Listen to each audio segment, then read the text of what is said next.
Praise the Lord! Today we shall read Psalms 37 verse 39. The salvation of the righteous comes from the Lord. He is their stronghold in time of trouble. పిల్లరా ఈ యొక్క ఉదయకాల సమయంలో దీని వాక్యాన్ని చదువుకుందాం. పరిశుద్ధ గ్రంథం నుండి కీర్తనల గ్రంథము 37 అధ్యాయము 39 వచనం. బాధ కలుగునప్పుడు ఆయనే వారికి ఆశ్రయదుర్గము, యెహోవా వారికి సహాయుడై వారిని రక్షించును. యేసు ప్రభువారి అతి శ్రేష్టమైన నామములో పిల్లరా మీ అందరికీ శుభములు తెలియజేస్తున్నాను. ఈ యొక్క నూతన వారమును ప్రారంభిస్తున్నాం. దేవుని యొక్క కాపుదల, దేవుని యొక్క భద్రత మనకుండాలి, మనతో ఉండాలి అని ఆశపడినట్లయితే దేవుని వెదకండి, ఆయన సన్నిధిని వెదకండి. అప్పుడు దేవుని సన్నిధి మనతో ఉండి నడిపిస్తుంది. పిల్లరా ఇక్కడ మరి యొక్క శ్రేష్టమైనటువంటి వాగ్దానాన్ని చూస్తున్నా. యెహోవా వారికి సహాయుడై వారిని రక్షించును.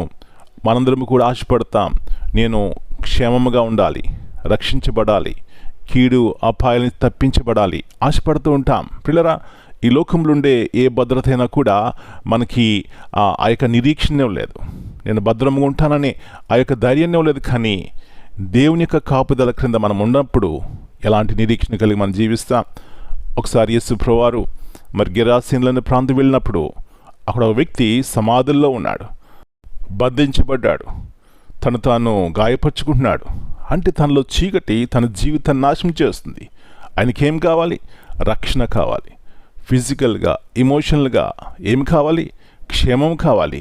పిల్లరా యేసు ప్రభువారు వ్యక్తిని చూశారు, తనలోటువంటి దుఃఖంను చూసినారు, తనలోటువంటి ఆ రోగము లేకపోతే ఆ చీకటిని చూసినప్పుడు ఆయన రక్షించాలన్న యొక్క ఉద్దేశంతో ఎప్పుడైతే ఆయన కమాండ్ చేసినారో, ఆ చీకటిని గద్దించినారో, అవి పారిపోయినాయి, వెళ్ళిపోయినాయి. అప్పుడు ప్రశాంతంగా ఉన్నాడట. నా ప్రియ సహోదరి, మన జీవితాల్లో ప్రశాంతంగా ఉండాలని ఆశపడినట్లయితే ఆయన ఎదుట మోకాళ్ళు ఉండాలి, ఆయన వైపు చూడాలి. అప్పుడే మన జీవితాల్లో నెమ్మది, సమాధానం ఉంటుంది. అలాంటి కృప దేవుడు మనందరికీ దయచేయనుగాక. ప్రార్థన చేసుకుందాం. నమ్మదగిన దేవా, మాకు క్షేమాభివృద్ధిని కలుగజేసే దేవా, మమ్మల్ని రక్షించే దేవా, అన్ని సమయాల్లో మాతో ఉండే దేవా, మీ పరిశుద్ధమైన శ్రేష్టమైన నామమును బట్టి మీకు వందనాలు. మరొకసారి మీ వాగ్దానాన్ని జ్ఞాపకం చేసుకుంటున్నాం. యెహోవా వారికి సహాయుడై వారిని రక్షించును. అవును ప్రభువా, ఎక్కడి నుంచి మాకు రక్షణ కలుగుతుంది? ఎక్కడ మాకు భద్రత? మీ సన్నిధిలోనే, మీతోనే. అవునైనా అలాంటి విశ్వాసం, నమ్మకముతో మా యొక్క దినాన్ని ప్రారంభించడానికి, మా యాత్రను కొనసాగించడానికి సహాయం ఇచ్చేయండి. మనం మీ చేతిగా అప్పగించుకుంటున్నాం. ప్రతి కుటుంబంలో ఈ రక్షణ కార్యము ద్వారా సమాధానము, తృప్తిని దయచేయమని, ప్రతి ఒక్క చీకటి యొక్క శక్తుల యొక్క ప్రభావం నుండి ప్రభువా మమ్మల్ని భద్రపరిచి క్షేమము, ఆరోగ్యము దయచేయమని యేసు ప్రభువారి అతి శ్రేష్టమైన ఘనమైన నామమును బట్టి ప్రార్థన చేస్తున్నాను తండ్రి. Amen. God bless you all. My dear brothers and sisters, greetings in the precious name of our Lord and Savior, Jesus Christ. Here in Psalm 37 and verse 39 presents a profound assurance to those who live in faith and integrity.